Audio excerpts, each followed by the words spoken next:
Hello guys, आज मैं rent a girlfriend के चैप्टर 416 को एक्सप्लेन करने वाला हूँ। लास्ट चैप्टर के एंड में मामी कार में अपनी इयरिंग ढूंढ रही थी और कासुया लाइट ऑन करने में उसकी हेल्प कर रहा था, पर वो मामी के ऊपर ही गिर गया था। उसने खुद को हटाने की कोशिश भी की थी, पर मामी ने उसे पकड़ लिया था और उसे कुछ देर वैसे ही रहने को कहा था। अब उन्हें बाहर से दो लड़कों के बात करने की आवाज आती है और मामी कासुया को कार का गेट बंद करने को कहती है। कासुया कहता है पर क्यों? मामी कहती है बस कर दो। कासुया के गेट बंद करने के बाद मामी बताती है कि वो लड़के उस पे लाइन मार रहे थे और वो नहीं चाहती कि वो उसे वैसे देखे। कासुया सोचता है हम बहुत क्लोज हैं, इतना क्लोज तो हम कभी डेट करते हुए भी नहीं थे। इसने मुझे ऐसे रहने को क्यों बोला? क्या ये मुझे सेड्यूस करने की कोशिश कर रही है? फिर वो सोचता है नहीं, मैं गलत सोच रहा हूँ, इसके पास ऐसा करने का कोई कारण नहीं है। पर ये पोजीशन बिल्कुल भी सही नहीं है, इससे बहुत अच्छी खुशबू आ रही है और हमारी पूरी बॉडी एक दूसरे को टच कर रही है। और अगेन उसके दिमाग में गंदे ख्याल आने शुरू हो गए थे और वो एक्साइटेड होने लगा था। उम्मीद है एक्साइटेड होने से आपको मेरा मतलब समझ आ ही रहा होगा।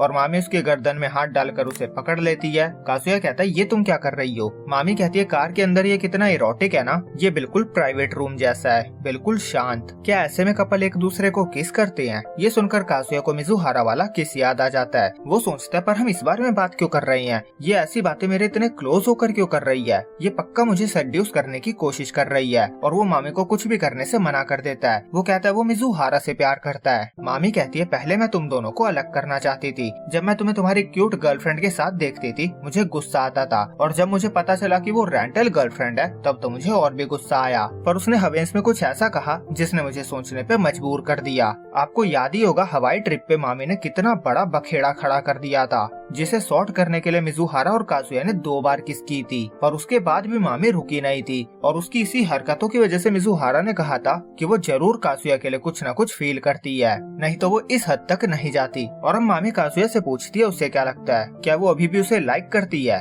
कासुया को याद आता है मामी ने उससे ब्रेकअप किया था और रीजन दिया था कि उसे कोई और लड़का पसंद है। वो पसीने से पूरा लथपथ हो चुका था। फिर से शिफ्ट होता है, हम मिजुहारा के दादी के घर पे आते हैं। मिजुहारा पूरे घर को खाली कर चुकी थी और ऐसा लगता है कि वो फाइनली इस पुराने घर को बेच के आगे बढ़ने के लिए तैयार है। और यहीं पे ये चैप्टर एंड होता है। हाँ पता है चैप्टर बहुत ही ज्यादा छोटा है, पर मुझे नहीं लगता कि ओडाइबा की डेट देखने के बाद और डेट की प्रिपरेशन में इतने महीनों बिताने के बाद आपको कुछ भी बताने की जरूरत है कि ऑथर कैसे ऐसे पलों को बहुत धीरे धीरे और लंबा खींचता है। तो इन सब बातों को छोड़ते हुए चैप्टर पे आते हैं जहाँ कासुया एक स्टेप आगे बढ़ रहा है। वो हर जगह एडमिट करने लगा है कि वो मिजुहारा से प्यार करता है और किसी और के साथ कुछ भी नहीं कर सकता। और वहीं दूसरी तरफ मामी चीजों को कॉम्प्लिकेट करने वापस आ गई है। अब वो सच में कासुया को लाइक करने लगी है या दोबारा से कासुया की जिंदगी में बखेड़ा खड़ा करने आई है, ये तो वक्त ही बताएगा। तो आपको क्या लगता है कमेंट में बताओ। और अगर मेरा एक्सप्लेनेशन अच्छा लगा हो तो लाइक और सब्सक्राइब कर दो। मैं मिलूंगा आपसे अगले वीक इसके अगले चैप्टर के साथ। जब तक के लिए बाय बाय।